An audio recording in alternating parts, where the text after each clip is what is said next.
बिस्मिल्लाहिर्रहमानिर्रहीम, अस्सलाम वालेकुम। जियो न्यूज़ पर आप देख रहे हैं आपस की बात और मैं हूं मुनीब फारूक। पाकिस्तान के सियासी हालात के अंदर तलातुम बरपा होना कोई नई बात नहीं है, तलखी होना कोई नई बात नहीं है। एक पोलराइज पॉलिटिकल एनवायरनमेंट क्रिएट हो जाना और उसका बढ़ते जाना, ये भी अब शायद कोई नई बात नहीं है। पिछला पूरा साल उसमें हमने यही देखा। साल 2023 में कुछ तब्दील होने जा रहा है या नहीं, आज इमरान खान साहब ने जो कहा वो इंस्ट्रक्टिव बातें हैं, अहम बातें हैं। किसी ने कांटा डाला है इमरान खान साहब के ऊपर कि इमरान खान को नहीं आने देना, लेकिन अगर बात कांटों की ही होगी तो फिर दोहराना पड़ेगा तारीख को ख़ुद को, क्योंकि कुछ कांटे ऐसे हैं जो कि उन लोगों पर डाले गए जो कि 2/3 अक्सरियत के वज़ीर-ए-आज़म थे, उनके ऊपर भी किसी ने कांटा डाला और उस कांटा डलने के बाद पाकिस्तान की सियासत के अंदर उसका सबसे बड़ा बेनिफिशरी कौन बना। ये वो बातें हैं जो कि आज के प्रोग्राम में हम ज़रूर करेंगे और इमरान खान साहब के हवाले से ये भी जानना चाहेंगे कि ये अगर बात वो कर रहे हैं तो किसी सियासी लीडर पर बिल्कुल कांटा नहीं डलना चाहिए। अगर पहले किसी के साथ हुआ तो वो गलत हुआ, अगर अब होगा तो वो भी गलत होगा। अगर किसी सियासी जमात को, किसी सियासी लीडर को अवाम की हिमायत हासिल है तो उसे पूरा हक है कि वो ना सिर्फ इक़्तिदार में आए बल्कि हुक्मरानी भी करे और अपने पास इख्तियार भी रखे। लेकिन आज क्या कहने हैं हमारी वफाकी हुकूमत के बल्कि पीडीएम की हुकूमत के कि आज पूरा पाकिस्तान अंधेरों में डूब गया।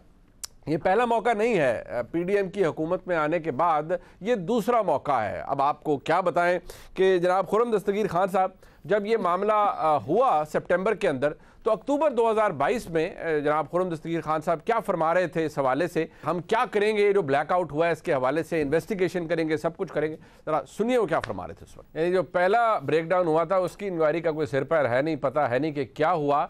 आज जो हुआ है अब उसकी इंक्वायरी होगी। देखिए, बिजली का बहरान पैदा ना हो, बिजली तवातर से आए या इतना बड़ा ब्रेकडाउन ना हो, हर काम वज़ीर-ए-आज़म पाकिस्तान ने तो करना नहीं है, ये तो मुतल्लिका मिनिस्ट्रीज़ के और मुतल्लिका ओहदेदारान का काम है, लेकिन ये हुआ। अब मसला ये है कि ये पहली दफ़ा तो हुआ नहीं, इस हुकूमत के दौरान 2 दफ़ा हुआ, लेकिन इस हुकूमत के वो तमाम बड़े बड़े वफाकी वज़रा जब पहले गुफ्तगू किया करते थे, बल्कि एहसन इकबाल साहब ने तो बड़ी दुरुस्त बात की, उन्होंने हुकूमत के लत्ते लिए। क्या फरमाया उन्होंने? हालिया बिजली के बदतरीन शटडाउन ने एक बार फिर साबित कर दिया है कि ये हुकूमत नालायक है, नाअहल है और इनके पास मुल्क चलाने की कोई सलाहियत नहीं है। इमरान न्याजी साहब ने समझा कि मुल्क की मईशत दिन ब दिन डूब रही है, नए नए बहरान पैदा हो रहे हैं और पाकिस्तान को भी मोबाइल फोन की तरह रीबूट करके देखा जाए, शायद ये चल जाए। उन्होंने सारा पावर का निजाम शट डाउन करके दोबारा स्टार्ट करने की कोशिश की है। इमरान साहब, ये मुल्क है, मोबाइल फोन नहीं है जो रीबूट करने से ठीक हो जाएगा। मुल्क चलाने से चलता है, मुल्क समझदारी से चलता है, मुल्क सलाहियत से चलता है, मुल्क टीम के साथ चलता है। बदकिस्मती है आज पाकिस्तान की बिजली का बहरान नाकाबिले हल होता जा रहा है। पाकिस्तान गैस की कमी का सामना कर रहा है, मुल्क की ज़राअत तबाह हो चुकी है, मुल्क की सनत तबाह हो चुकी है, हमारी तरक्की की शरह तबाह हो चुकी है। खुदारा इस मुल्क से मजीद ना खेलें, इस्तीफा दें और घर जाएं। एहसन इकबाल साहब ने बिल्कुल ठीक कहा, ये नाअहली है और ये नहीं होना चाहिए और ये गलत है, मुतल्लिका लोगों का इसके अंदर पूरा कसूर है। और उन्होंने दुरुस्त कहा कि ये हुकूमत की नाअहली है, लेकिन मुझे अभी एहसास हुआ कि ये वो अपनी हुकूमत के बारे में नहीं कह रहे थे, ये वो कह रहे थे जब इमरान खान साहब की हुकूमत में ब्लैकआउट हुआ। अब आज की हुकूमत के दौरान ये दूसरी दफ़ा हुआ है, तो क्या ही अच्छा हो कि जनाब एहसन इकबाल साहब आज भी एक वीडियो जारी करें और नाम ले लेकर बताएं कि किस किस की नाअहली की वजह से ये हुआ है। मैंने जैसे पहले अर्ज़ किया, ये काम वज़ीर-ए-आज़म का तो है नहीं, ये तो मुतल्लिका मिनिस्ट्रीज़ का काम है, मुतल्लिका ओहदेदारान का काम है। अगर ये हुआ है और पहली इंक्वायरी से कुछ बाहर नहीं निकला और आज एक और इंक्वायरी कहा गया है, इनिशिएट की गई है, तो उससे क्या निकलेगा? फिर नाअहली किसकी है? ये जवाब पाकिस्तान के अवाम आज आपसे पूछ रहे हैं, क्योंकि अगर मुल्क में ब्लैकआउट है और ये है कि सुबह से लेकर अब तक है, अब कहा जा रहा है बतदरीज बिजली आ चुकी है और बहुत से मुल्क के हिस्सों में आ भी चुकी है, लेकिन जो सारा दिन हुआ कोई सवाल जवाब, कोई हेड रोल हो रहे हैं, किसी का जवाबदेही बनती है या नहीं बनती। ये आज का एक अहम मसला जो कि हमारे सामने रहा। बहरहाल मोहसिन नकवी साहब पंजाब के वज़ीर आला बन गए निगरान, इमरान खान साहब को उस पर एतराज़ है। इमरान खान साहब ने आज बयानिया भी यही कि मोहसिन नकवी साहब को इसीलिए लाया गया है क्योंकि मोहसिन नकवी साहब को लाने वाले वो लोग हैं जो इमरान खान साहब पर कांटा यानी लकीर लगा चुके हैं कि इमरान खान को अब इक़्तिदार में नहीं आने देना चाहिए। अब इस बात को हम डिस्कस करेंगे अपने प्रोग्राम में अपने मेहमानों के साथ। हमारे साथ मौजूद स्टूडियोज़ में मियाँ जावेद लतीफ़ साहब वफाकी वज़ीर हैं, पाकिस्तान मुस्लिम लीग नून से ताल्लुक़ है। मियाँ साहब आपका बहुत शुक्रिया, आप तशरीफ़ लाए। जनाब अदर काज़मी साहब हमारे साथ मौजूद हैं, मुल्क के मुमताज़ तजिया निगार हैं, सुर न्यूज़ पर अपना प्रोग्राम भी करते हैं। बहुत शुक्रिया आपका अदर काज़मी साहब। और हमारे साथ मौजूद हैं जनाब शोएब शाहीन साहब, इस्लामाबाद हाई कोर्ट बार के सदर हैं। कानूनी मामलात पर हम उनसे रहनुमाई हासिल करते हैं। बहुत शुक्रिया शोएब शाहीन साहब आपसे भी, क्योंकि मैं जानना चाहूँगा इमरान खान साहब ने कहा इस मामले को लेकर वो सुप्रीम कोर्ट भी जा रहे हैं, और क्या सुप्रीम कोर्ट इसको किस हद तक एवेल्यूएट कर पाएगी इस मामले को, इस पर भी आपसे रहनुमाई चाहेंगे। लेकिन मियाँ जावेद लतीफ़ साहब, आज इमरान खान साहब ने कह दिया, लकीर फेर दी है किसी ने उन पर, और मोहसिन नकवी साहब को लाने के पीछे जो कड़ी है वो यही है कि ये वो लोग हैं जो कि इमरान खान को इक़्तिदार में अब नहीं आने देना चाहते। बावजूद इस बात के इमरान खान साहब का क्लेम यह है कि मैं मकबूल हूँ, मेरी जमात मकबूल है, लोग हमसे टिकट मांग रहे हैं और मैं 2/3 अक्सरियत के साथ वापस आ सकता हूँ, लेकिन मेरा रास्ता रोकने के लिए ये सब कुछ किया गया है। मुनीब फ़ारूक साहब बहुत शुक्रिया, मगर मैं एक गुजारिश कर दूँ, वो इमरान खान हो, वो मुजीब हों या भुट्टो हों या नवाज शरीफ हों, किसी पर कांटा लगना मुनासिब नहीं, ना कौम उसको कबूल करती है, ना मैं कबूल करता हूँ। ठीक है, अब आ जाएं कि अगर तो ये 7-8 माह की हुकूमत नहीं है, ना ये मुस्लिम लीग की हुकूमत है, ये 1.5 माह की हुकूमत है और कौमी हुकूमत है।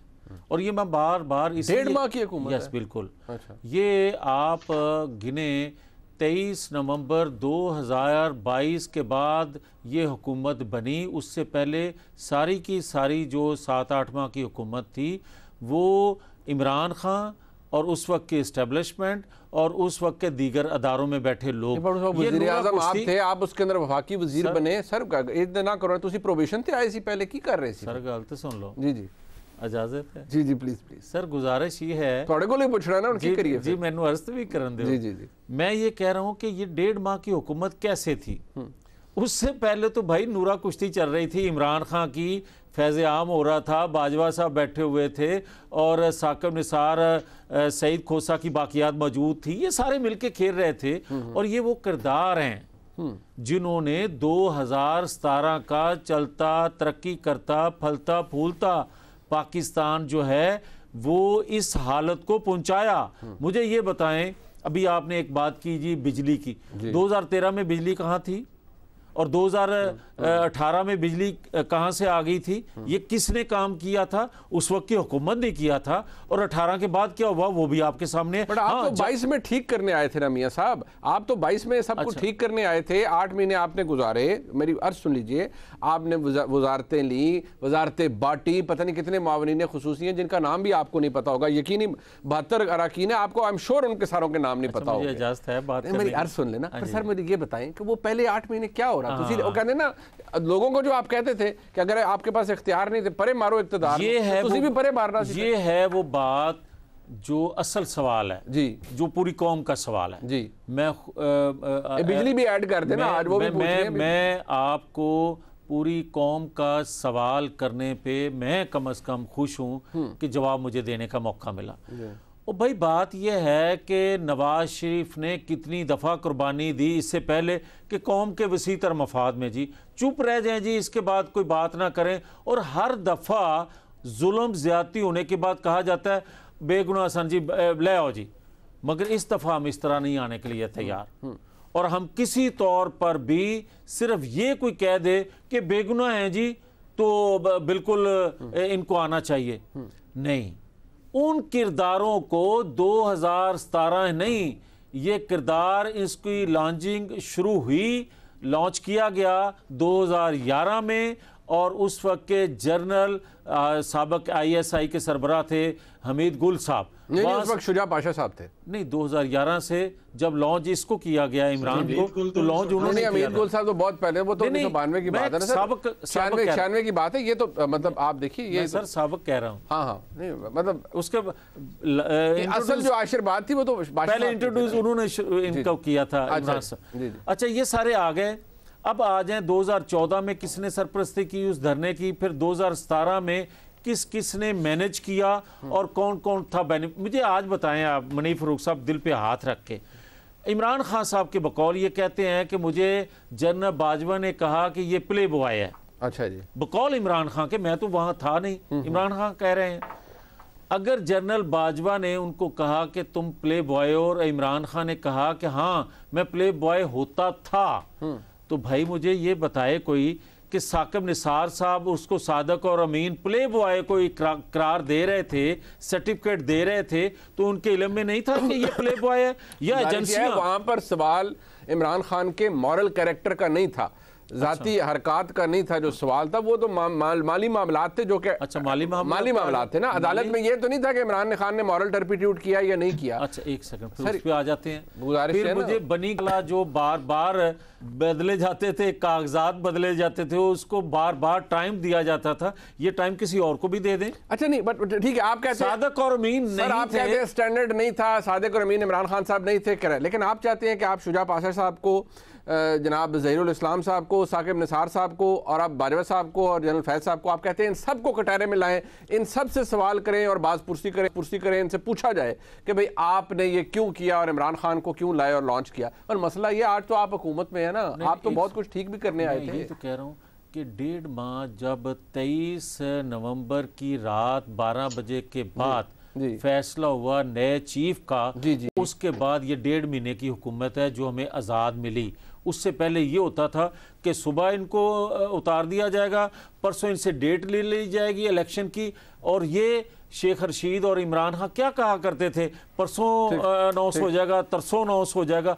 और उससे पहले जो इमरान खान करते आ रहे हैं इन 7-8 माह में, किसी ने हाथ डाला है? वैसे मतलब आपको 1.5 माह की हुकूमत है और आपने 1.5 माह में ये तोहफा दे दिया आके ब्लैकआउट का एक और। अच्छा, अगर 1.5 माह का तोहफा है तो फिर मुनीब साहब मैं अर्ज करूंगा आपको कि 4 सालों के अंदर इन्होंने ना कोई रिपेयरिंग का काम किया, ना कोई नया काम किया, बल्कि उस पैसे का भी आप हिसाब आपको अगले दिनों में नजर आ जाएगा कि कौन कौन बंदा जो है करप्शन की इंतहा कर गया। अच्छा चले मैं अगर एक जुमला, अगर 4 सालों में जितने कर्जे लिए गए ना भाई वो छोड़ दें, ये IMF से जो हम मुआहदा करना जा रहे हैं सख्त मुआहदा है, छोड़ दें।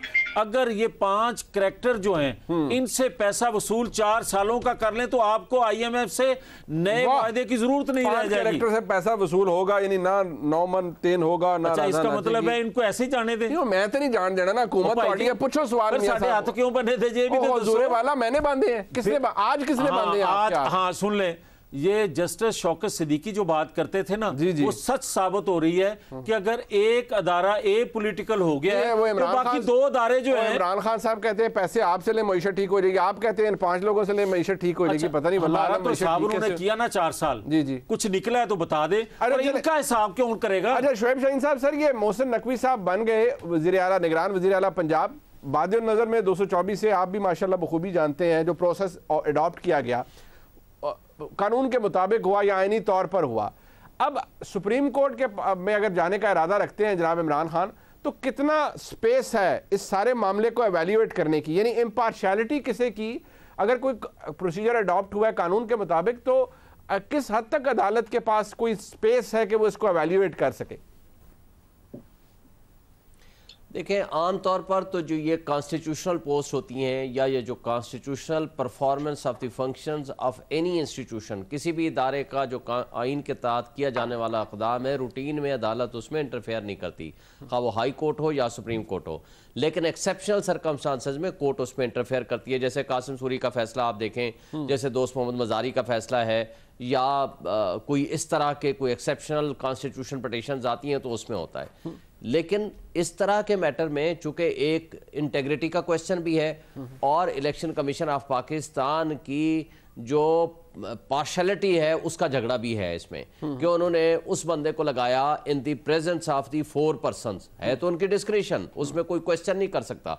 लेकिन इसमें 2 बातें एक आएंगी। एक ये है कि इलेक्शन कमीशन का पार्शल एटीट्यूड जो पीछे माजी में इमरान खान साहब के बकौल वो रहे हैं, जैसे ममनुआ फंडिंग केस में उन्होंने पार्टी बने हुए हैं, या तोशाखाना में प्रोसिक्यूशन बाद में कर रहे हैं और अभी वो इनके खिलाफ इनको डी सीट पहले कर दिया, तो इन अदालत और बहुत सारी चीज़ें, तो लिहाजा एक आस्पेक्ट ये है। दूसरा आस्पेक्ट ये है कि उन्होंने VR किया था, voluntary return of the money, जो कि करप्ट प्रैक्टिसेस के लिए वो हार स्टील वाले के जो भी उनकी एक रीज़न थी, रीज़न उनकी कोई भी हो सकती है, लेकिन VR उन्होंने बहरहाल किया। उस VR की मौजूदगी में वो उनके बकौल यानी इमरान खान साहब ये कह सकते हैं, क्लेम कर सकते हैं कि जो 4 बंदे थे उन चारों में से अगर किसी के खिलाफ कोई एडवर्स ओपिनियन ड्रा हो सकती थी, वो इनके खिलाफ हो सकती थी, तो फिर भी ये एक्सेप्शनल सर्कमस्टांसेस जो है कोर्ट उसमें इंटरफेयर मतलब आपको इतने रिमोट से चांसेस नजर आते हैं, नहीं करते आपको रिमोट चांसेस, क्योंकि आपकी गुफ्तगू से मैं अक्स कर पाया हूं कि रिमोट चांसेस नजर आते हैं साथ, क्योंकि अभी जब बात की जा रही थी बहुत से हमारे दोस्त तहरीक इंसाफ के कह रहे थे देखिए जी वो कोई बंदा अगर किसी ने VR के अंदर उन्होंने किसी ने किया है तो वो पब्लिक ऑफिस होल्डर नहीं बन सकता, लेकिन यहाँ तो आप भी खूबी समझते हैं कि एक स्टॉप गैप अरेंजमेंट होता है ना केयर टेकर वाला, तो क्या वो कानून या वो जो पैरामीटर्स हैं वो यहाँ अप्लाई होते हैं? आपकी नजर में कुछ स्पेस है वहां पर? नहीं, पैरामीटर्स तो वही अप्लाई होंगे। पब्लिक ऑफिस होल्डर खा वो इलेक्टेड हो खा वो नॉन इलेक्टेड हो, उसमें तो दोनों चीजें एप्लीकेबल हो जाएंगी। यानी उसके लिए सिर्फ ये जरूरी नहीं है कि वो इलेक्टेड रिप्रेजेंटेटिव बने या थ्रू सिलेक्शन बने या कोई ओहदा in the shape of service of Pakistan ले ले या कोई पब्लिक सर्वेंट बन जाए, तो उस सूरत में तो एप्लीकेबिलिटी तो अक्रॉस द बोर्ड होगी, उसमें तो कोई दूसरी राय नहीं है। लेकिन अब फिर क्वेश्चन ये आएगा कि क्या उस नैब के उस लॉ के तहत किए जाने वाली उनकी VR को टाइम कितना हो गया, या आज किसी ने उसको चैलेंज नहीं किया और उसके कॉन्सिक्वेंसेस क्या है। लेकिन आमतौर पर अदालतें जो हैं वो पॉलिटिकल केसेस में इंटरफेयर नहीं करती हैं, लेकिन बहरहाल माजी में माजी करीब में चूंकि ये 2-3 केसेस ऐसे इंपॉर्टेंट हुए हैं जिस पे कोर्ट्स ने इंटरफेयर किया है, जैसे ये गवर्नर का फैसला अभी देख ले, जैसे मैंने पहले अर्ज किया कि बाकी 2 केसेस हुए, तो इस तरह के सर्कमस्टांसेस अगर स्ट्रॉन्ग एक्सेप्शन में ये फॉल कर जाएंगे तो फिर शायद वो इसको टेकअप कर लें। लेकिन इन रूटीन अगर कहें कि कोई भी इदारा जो अपनी परफॉर्मेंस कर रहा होता है अक्रॉस द बोर्ड के अपने कॉन्स्टिट्यूशनल जो फंक्शन होते हैं उसमें इंटरफेयर नहीं करता, लेकिन इस वक्त अगर बेहतर होता कि अपनी पार्शलिटी जो है की बजाय इम्पार्शलिटी साबित करते, वो इन चीजों से बालातर होकर अगर इलेक्शन बोथ साइड वो तो शायद ये बात ये ना शोएब शाहीन साहब, it cuts both ways, because अगर वो मोहसिन नकवी साहब को ना करते तो इमरान खान साहब कहते हैं कि बहुत अच्छा फैसला है, क्योंकि कर दिया तो उन्होंने कहा कि नहीं ये तो हमारे मुखालिफ है जिनको कर दिया। सो ये दोनों साइड्स के आर्गूमेंट्स हैं, बट अगेन आपकी बात दुरुस्त है कि इलेक्शन कमीशन ऑफ पाकिस्तान के पास आर्टिकल 224A के मुताबिक जो एंड पे इख्तियार आता है वो उनकी डिस्क्रेशनरी पावर है, उन्होंने एक फ़ैसला करना होता है कि वहाँ से क्या रिज़ल्ट निकलेगा, और उस फैसले के बाद ही पता चलता है कि किसका नाम अनाउंस हुआ, ना कोई कंसल्टेशन का प्रोसेस है ना कुछ। मैं इसको आगे लेके चलता हूँ।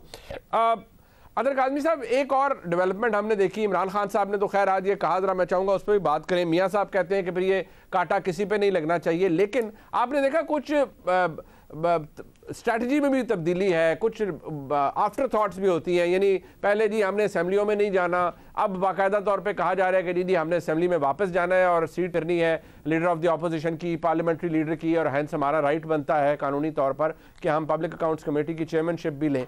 तो एक आफ्टर थॉट है कि आपको लगता है कि भी सियासी स्ट्रैटेजी का हिस्सा है?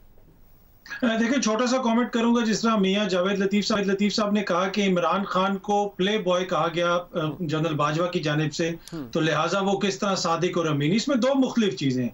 किसी शख्स के ऊपर ये इल्जाम लगना कि उसने किसी का दिल चोरी कर ली और दूसरे पे ये लगना कि उसने मुल्क की कौम की दौलत चोरी की है, तो 2 मुख्तलिफ चीजें। तो इस वजह से ये चीज है कि वो उस पराये में नहीं आता जिस पे जो इल्जामात मियां साहब इल्जाम तो अब वैसे अतर भाई इमरान खान साहब पे भी लग गए हैं। वो मतलब वो कौम की दौलत चोरी हो या और कुछ चोरी हो तो इल्जाम तो बतेरे लग गए हैं।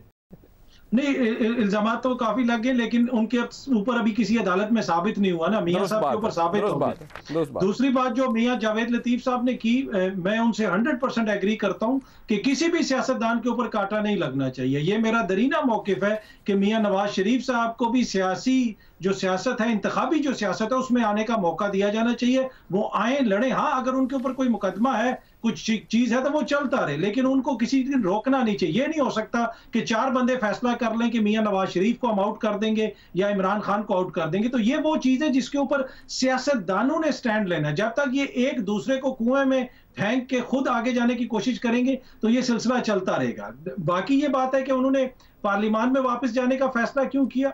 देखिए, इमरान खान को भी पता है कि अगर मैं असेंबलियां तोड़ूंगा तो आगे से उन्होंने कोई मेरी मर्जी का वहां पे वजीर आला नहीं लगाना, ये उनको एग्जैक्टली पता था। लेकिन जरूरी ये था कि एक्सपोज किया जाए कि सिस्टम के अंदर क्या हो रहा है। अब वो जो कौमी असेंबली के अंदर जाने की बात कर रहे हैं, क्या आप समझते हैं कि 45 बंदे चले जाएंगे तो वहां पे उनकी मर्जी का अगला निगरान वजीर आजम आ जाएगा? कभी भी नहीं आएगा। वो निगरान वजीर आजम फिर भी इलेक्शन कमिश्नर लगाएंगे। लेकिन वो ये मौका नहीं देना चाहते कि जिस तरह राजा रियाज के साथ मिलके इन्होंने नैब के कानून में तब्दीलियां की, चेयरमैन नैब को लगाया, अपने करप्शन के मुकदमात के अंदर सहूलतकारी करवाई, वो सहूलतकारी का वो मौका इनको फराहम नहीं करना चाहते। एक्सपोज करना चाहते हैं उस सिस्टम को जो अगला निगरान वजीर आजम लाएगा, इसलिए वो वापस जाना चाहते हैं। बट अतर भाई, इमरान खान साहब आपका एक आर्गुमेंट इसके अंदर भी वजन है कि इमरान खान साहब इसको एक्सपोज करना चाहते थे, बट इसकी एक फ्लिप साइड ये है, इमरान खान साहब पार्लियामान के अंदर रह के, जैसे पंजाबी में कहते हैं ना, बड़ी खप, उन्होंने तो ठीक ठाक खुद ना भी आते, चले इस्तीफा ना देते, ना भी आते,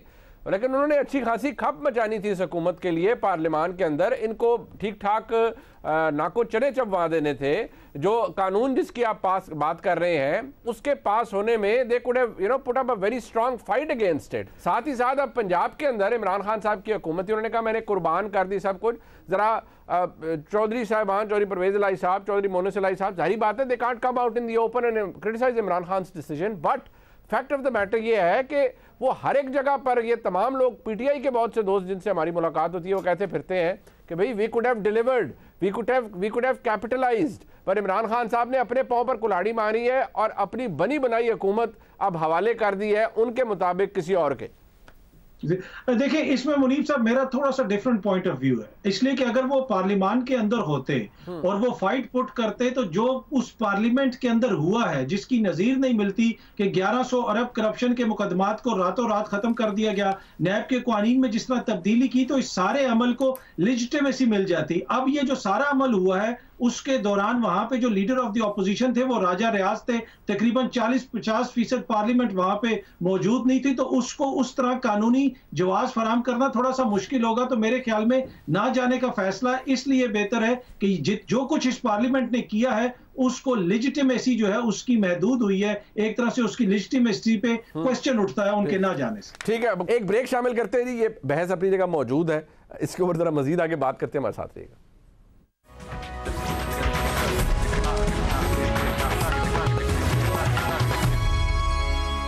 एक दफ़ा फिर आपको खुशामदीद कहते हैं। मरीम नवाज शरीफ साहबा ने तंज किए हैं कि अगर मोहसिन नकवी साहब की तैनाती पर, यानी कि उनके वज़ीर आला पंजाब बनने पर एतराज़ है, तो फिर फराह गोगी साहिबा को, यानी फराह गुज्जर साहिबा को बना दिया जाए पंजाब का वज़ीर आला, तो फिर इमरान खान साहब को ये एतराज़ नहीं है। बहरहाल ये एक तंज है जो कि उन्होंने किया है।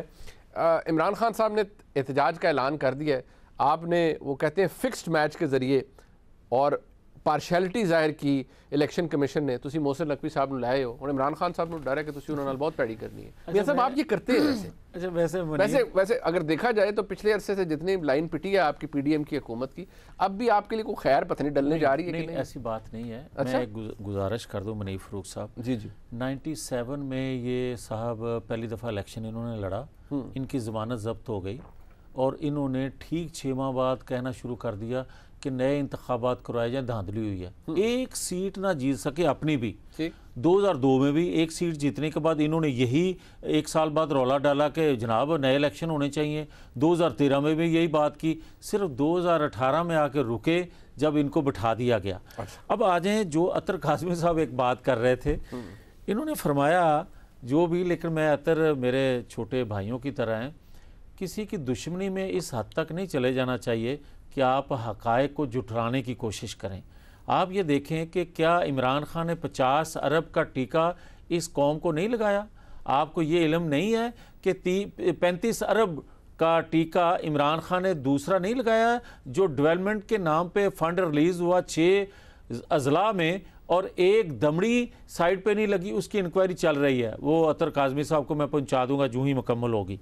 मगर दूसरा मैं ये अर्ज़ करूंगा कि क्या फार्म फंडिंग केस, क्या तोशा खाना, गोगी फरा को या पिंकी पीरनी साहिबा मेरी जो हैं उनको छोड़ दें, मगर मैं आपको ये ज़रूर कहूँगा कि मोहसिन नकवी साहब, अपना अतर काज़मी साहब, इंतहाई, मैं ज़िम्मेदारी से ये बात कहने लगा हूँ, इमरान खान से ज़्यादा दयानतदार हैं।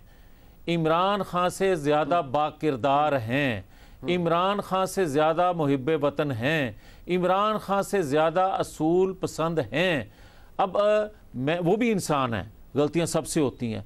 मैं मुआजना कर रहा हूँ इमरान खान से कि जो बात उसके मुतल्लक की जा रही है मोहसिन नकवी के मुतल्लक, वो पहले अपने अंदर झांक के देखें कि उनका अपना किरदार क्या है। तारीफ आप मोहसिन नकवी साहब की कर रहे हैं, ये मैं तारीफ नहीं कर रहा, लेकिन मोहसिन नकवी साहब के खिलाफ जाएगी ना, वो कह रहे हैं मियां जावेद लतीफ उनकी तारीफ कर रहे हैं। देखें उधर जरदारी साहब ने उनका खैर मकदम मेरी अर्ज सुने, किसी के हक में जाए किसी के खिलाफ जाए, मैं तो इमरान खान का और मोहसिन नकवी का मुआजना मैंने किया है।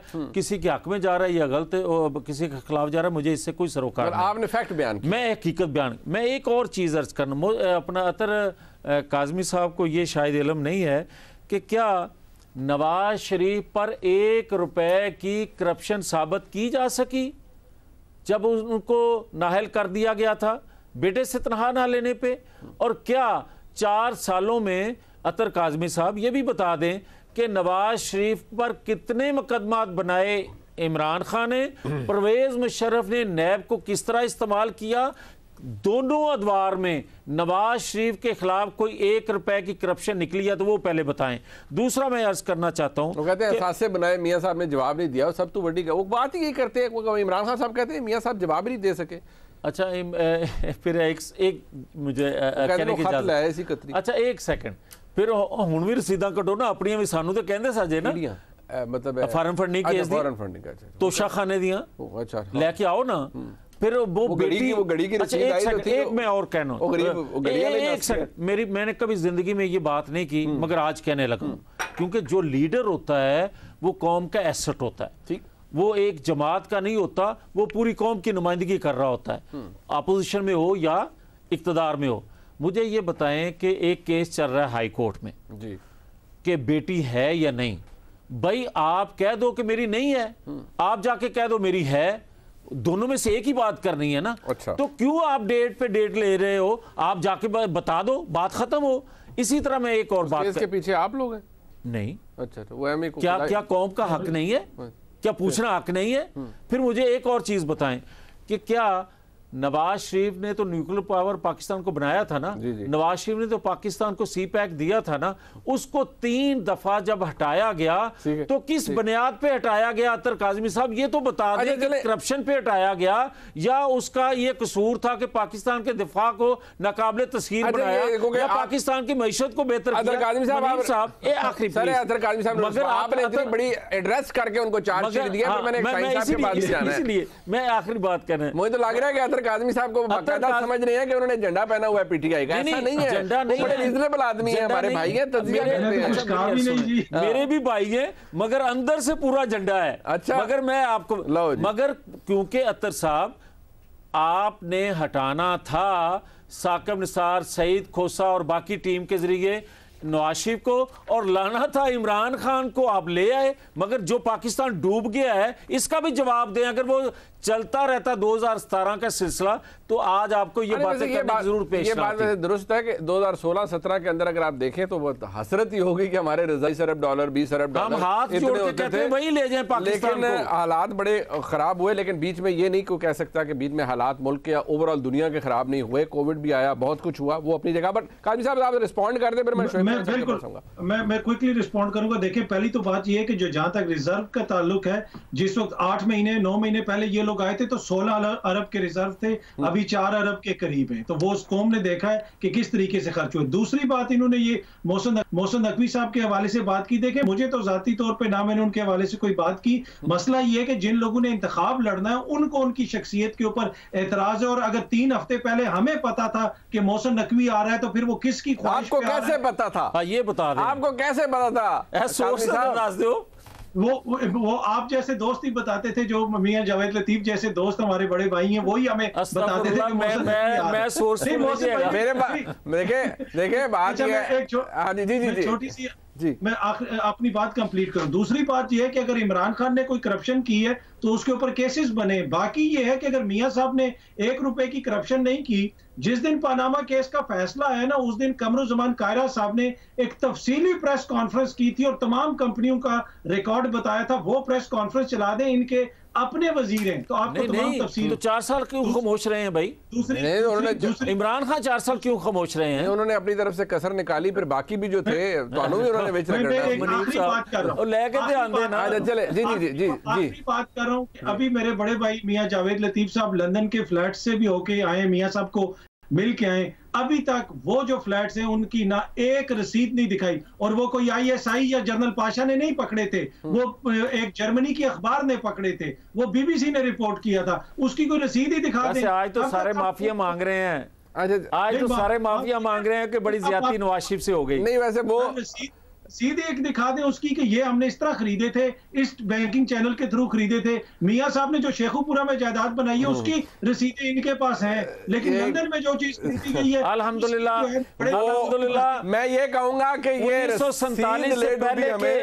1947 से पहले के वो इंडस्ट्रियलिस्ट हैं अतर काजमी साहब, जरा गौर कर लेना। और जिनकी तारीफ आप कर रहे हैं सारी उम्र का विल है, ये भी आप देख लेना।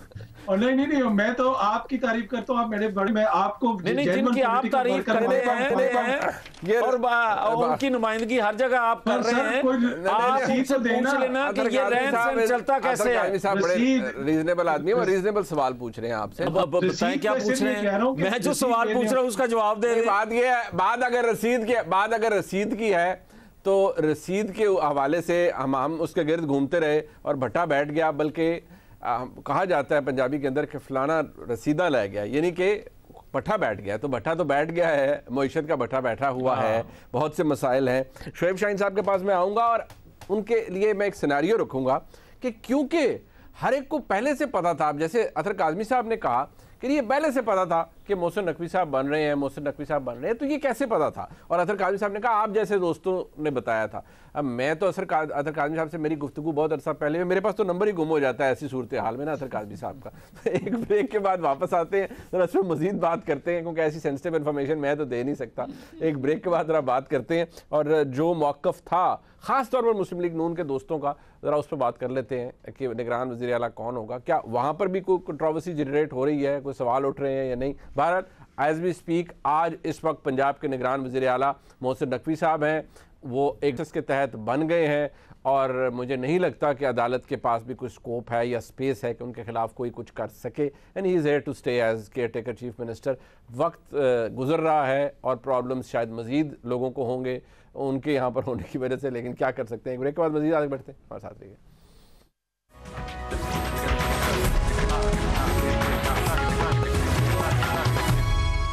एक दफ़ा फिर आपको खुशामदीद कहते हैं। मैं ज़रा ये क्लिप आपको सुनवाना चाहूँगा। बहुत सारी चीज़ें गुजर जाती हैं, वक्त गुजर जाता है, लेकिन ये जो सर्टनटी थी मुस्लिम लीग नून के पास या हमारे PDM के बहुत से जो दोस्त हैं उनके पास, इवन PTI के हमारे बहुत से दोस्त ऐसे हैं जो कि खलवत में हमें ये कहते थे हाँ वो मोहसिन नकवी साहब ही बन रहे हैं, मोहसिन नकवी साहब बन रहे हैं, लेकिन अब हम कहते थे आपको कैसे पता हो, कहते हैं हाँ जी बस वही बन रहे हैं, लेकिन वो बन गए फिर और देयर इज़ नो सरप्राइज़। अब ये फैसल वाडा साहब ने भी कहा, हसन इकबाल साहब ज़हीन शख्सियत है, उन्होंने कहा कि जो नाम आए हैं उनमें सबसे बेहतरीन नाम यही है, लेकिन फैसल वाडा साहब ने बड़ी सर्टनटी से कहा। इस तरह और भी बहुत से लोगों ने कहा कि मोहसिन नकवी साहब बने, तो ये सर्टनटी थी। ये इसके ऊपर भी मेरे ख्याल में शोएब शाहीन साहब कुछ स्पेस क्रिएट होती नज़र नहीं आ रही, क्योंकि तहरीक इंसाफ के कुछ दोस्त जिनसे बात हुई है वो कहते हैं, वो खुद भी कहते हैं और उन्होंने भी एग्जैक्टली आप वाली बात की कि ये स्पेस हमारे पास है नहीं। मुझे उनको भी नहीं लगता कि तहरीक इंसाफ का काम वहाँ पर बन सकता है सुप्रीम कोर्ट के अंदर, इवन अगर ये तमाम आर्ग्यूमेंट्स को अगर इकट्ठा भी कर लिया जाए तब भी। देखिए पहली बात तो ये है कि जैसे मैंने पहले गुजारिश की कि जाने में तो कोर्ट में जा सकते हैं, और एहतजाज वाली कॉल भी इमरान खान साहब ने दे दी। ज़ाहिर है प्रेशर बिल्ड करने के लिए ये बहुत बड़ा एक इंस्ट्रूमेंट होगा एटलीस्ट मोहसिन नकवी साहब के, कि वो सूबे को पार्शल होकर ना चलाएं और इम्पार्शल होकर गैर जानबदारी के साथ चलाएं। तो मेरा ख्याल है उनका अमल साबित करेगा वक्त के साथ साथ कि वाकई वो गैर जानबदार हैं या नहीं है। ठीक, लेकिन असल मसला ये है कि इसमें बड़ी ज्यादती दो इदारों ने की है। एक ये है कि पॉलिटिकल पार्टीज में PMLN ने की है कि उनके पास इतने ज़्यादा लोग हैं कि ज़रूरी आपने किसी डिस्प्यूटेड आदमी का नाम देना था। दूसरी ज्यादती इसमें इलेक्शन कमीशन ऑफ पाकिस्तान ने की है, वो ये की है कि भाई आपके पास अगर 4 नाम हैं, अगर उनमें से जो सबसे कम डिस्प्यूटेड आदमी है आप उसको लेकर आएँ। तो इससे जो जाहिर होता है कि हमारे यहाँ जो कुछ इदारे जो ए पोलिटिकल अपने आप को कहते हैं, तो आखिर सर्टेनिटी के साथ ये PMLN की तरफ से या पाकिस्तान तहरीक इंसाफ के उन लोगों की तरफ से सर्टेनिटी के साथ ये कहना कि मोहसिन नकवी आएगा और वो PTI के वो लोग हैं कि जो PTI छोड़ चुके हैं या उनको निकाल दिया गया है, तो और इलेक्शन कमीशन ऑफ पाकिस्तान उसी एक शख्स के ऊपर जाकर के इत्तफा करते हैं और तमाम यानी सहाफ़ी या मुक़्तदर तबके एक बात को बज़ाहिर ये डिस्कस कर रहे थे और एडमिट कर रहे थे इवन ऑन मीडिया कि जनाब ये एक शख्स होगा। तो इसका मतलब ये है कि कुछ जगहों पे ये बात अंडर डिस्कशन भी हुई और कुछ जगहों पे ये बात तय होगी। ज़ाहिर तय होने में इमरान खान साहब या उसकी पार्टी तो शामिल नहीं है, तो इसका मतलब है कि तय किन दो इदारों के दरमियान हुई है। एक ये है PDM या मुस्लिम लीग नून, एक ये है कि इलेक्शन कमीशन ऑफ पाकिस्तान, तीसरी ताकत वो है जो खुफिया ताकत है। और इन तीन ताकतों के दरमियान या तो बात हुई है या दो ताकतों के दरमियान हुई है। वैसे शोएब शाहीन साहब बसद एहतराम PDM की हुकूमत के बेचारे PDM की हुकूमत की इख्तियार इतना नहीं है, गो के मियाँ साहब क्लेम कर रहे हैं कि नवंबर के बाद इनके पास थोड़ा सा कोई 1.5 महीने की इनकी हुकूमत है। यकीन मानिए इनके पास इतना इख्तियार नहीं है, ये बस वक्त ही पूरा कर रहे हैं, ये ब्लैकआउट ही दे रहे हैं आवाम को। तो बात यह है कि फिर जब एक बात जावेद लतीफ़ साहब की बात से मैं एग्री करता हूं ओनली एक बात पे, वो ये कि किसी के सियासतदान के ऊपर कांटा नहीं लगना चाहिए, ये अवाम कांटा लगाए। और लेकिन अतर साहब की एक बात मैंने जो पॉजिटिव दोनों की बातें दी हैं, उनकी इस बात में भी वजन है कि जावेद लतीफ़ साहब ये भी बता दें कि जिस एवनफील्ड अपार्टमेंट में वो रह रहे हैं, मियां नवाज शरीफ साहब अब माशाल्लाह 3.5 साल रह के आ रहे हैं, उनकी बेटी भी रह रही हैं जो अभी एक्विटल लेकर गई हैं कि ये है किसके, क्योंकि अभी भी जो एक्विटल हुई है उन्होंने कहा जी ये साबित हुआ नहीं है इनकी है, तो आज ही बता दें आज तक कि ये किसका है। लेकिन बात ये है कि हमारे यहाँ हमारी सियासी और जमहूरी कुव्वतें अपना काम नहीं कर रही, और एक बात करके जो मईशत की तबाही हमारे लोगों ने इस PDM के लोगों ने कर दी है। ये आए थे महंगाई मुकाओ मार्च लेकर, ये आए थे मईशत को ठीक करने की नीयत से, ये आए थे हम रियासत के बदले हम सियासत कुर्बान करने जा रहे हैं। आज हालत क्या है, डार साहब जो कि बहुत बड़े इकोनॉमिस्ट तस्वर किए जाते थे, 40 रुपए का फर्क है आपके $1 के दरमियान, 40 रुपए मार्केट वैल्यू क्या होगा, कौन बेवकूफ होगा, कौन बेवकूफ होगा कि फॉरेन रिमिटेंस भेजेगा। बिल्कुल ठीक है। अच्छा बात यह है कि हालात जो इस कदर बुरे हो चुके हैं ना, आम आदमी की जिंदगी इस कदर अजीरन हो चुकी है, मियां साहब ये सियासतदानों के सोचने ये बात आपकी बात बिल्कुल दुरुस्त है। एक बात करके सर, एक बात करके मैं अपनी बात खत्म करूंगा। सईद साहब एक सेकंड प्लीज, मैं आपकी खिदमत में एक सवाल छोड़े जा रहा हूँ। पहले तो मैं मुनीब फारूक साहब को इस बात की मुबारक देता हूँ कि 2 PTI के नुमाइंदे बुला लेते हैं और बड़ा अच्छा होता है, मुझे अच्छा लगता है। नहीं हूँ मैं आपका ज्यादा दोस्त हूँ। अच्छा मेरी आपका ज्यादा दोस्त हूँ, मुझे पता है PTI का, लेकिन आजकल आपको अपने दोस्त नजर नहीं आते, आपको अपने दोस्त नजर नहीं आते। शाहीन साहब एक सेकंड के लिए प्लीज, मैंने तो आपको अप्रिशिएट किया है। आपने जो फ्लैट की बात की, मुझे अर्ज करने दे, फ्लैट की जो बात की, क्या ही अच्छा होता कि आप ये कि साकिब निसार को कौन सी रसीदें दी गई थी, सईद खोसा को कौन सी रसीदें दी गई थी, कौन से सबूत दिए गए थे उस फ्लैट के, तो फिर भी नहीं माने गए थे। क्या ही अच्छा होता कि आज आप माहिर कानून दान होते हुए ये बात कहते कि नवाज शरीफ को गलत सजा दी गई, एक फरमाइशी सजा थी। क्या ही अच्छा होता कि अगर आप ये आज बात करते कि इमरान खान सादिक नहीं था। क्या ही अच्छा होता कि आज अगर आप बात कर देते कि जो सहूलत इमरान खान को थी वो नवाज शरीफ को नहीं थी। अच्छा फिर वो कहते कि शोएब शाहीन साहब आपने दिया था उसको कोर्ट ने एक्सेप्ट नहीं किया था। नहीं, आप तो कतई खत लेकर आए थे। नहीं भाई कोर्ट वो जो तखय्युलाती वालों की सैलरी के ऊपर, आज आप लेकर आते हैं, आप कहते हैं कि ये हमारे पास है। बट सर वो रिसीवेबल के ऊपर जो डिस्क्वालिफिकेशन थी वो अपनी तरीके में एक सवाल है और वो रहेगा। It's going to be you know एक काला धब्बा है, वो रहेगा। ये है हम तो पहले कह रहे हैं कि किसी सियासतदान को काटा नहीं लगना चाहिए, आवाज नहीं किसी भी हवाले से। क्या पता निकली हो, इमरान खान के ऊपर हो जो आज आप इमरान खान को काटा लगाने इमरान खान मुजरिम होगा या कोर्ट सजा मिलनी चाहिए। बिल्कुल ठीक है, लेकिन कानून के मुताबिक हो ना। मियां नवाज शरीफ को भी आप कहते हैं कि कानूनी तौर पर अगर कोई गलत हुआ है वो दुरुस्त हो, आप ये कहते हैं। मुनीब साहब इलेक्शन दो मुख्तलिफ देखें यहाँ पे इलेक्शन कमीशन ने डी सीट पहले कर दिया, प्रोसिक्यूशन बाद में भेज दिया।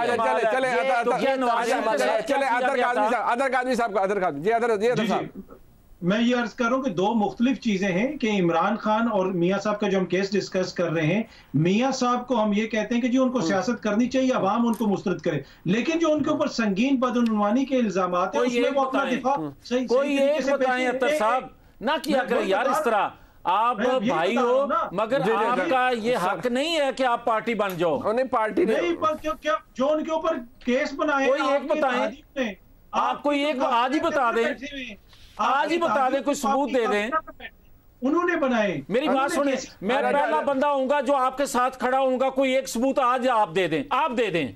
हाँ नहीं, पूरी कौम को कटहरे में खड़ा कर दें, जिस फ्लैट्स में वो रहते हैं उसका सबूत ना वो उनका है। वैसे मियां साहब जरा सुन लें, 1947 तो कारोबारी ने, चलो ठीक, अच्छा चले मेरी काइंडली बात सुन लें।